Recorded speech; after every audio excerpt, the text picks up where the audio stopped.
Governor Gavin Newsom's revised proposed budget for the next fiscal year cuts money from some programs to keep core services alive.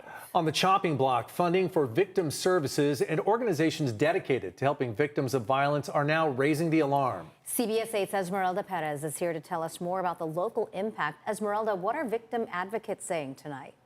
Well, Carla Marcela, organizations throughout California are teaming up to request victim services funding in the state budget. They fear that without their funds, their services could be eliminated or greatly reduced, and people in need could be heavily impacted. Tonight, I spoke to a local organization that helps people put an end to relationship and sexual violence about how these budget cuts could affect their services.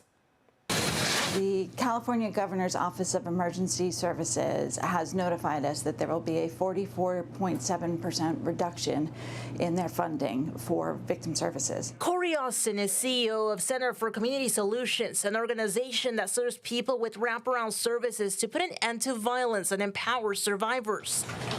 They operate a crisis hotline, domestic violence shelters, legal services, and more. She tells me their funding comes from the state, but she received the news that funding would be cut. Don't people see how important this is? I'm scared.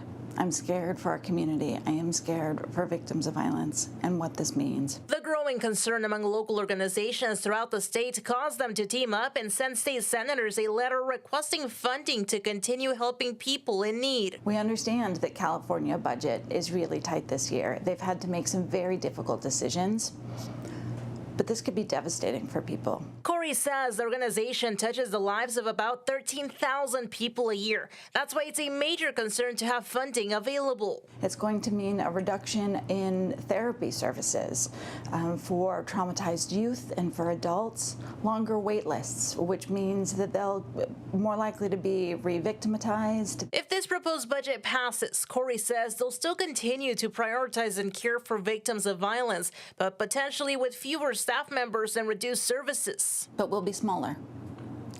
We'll have less support for survivors.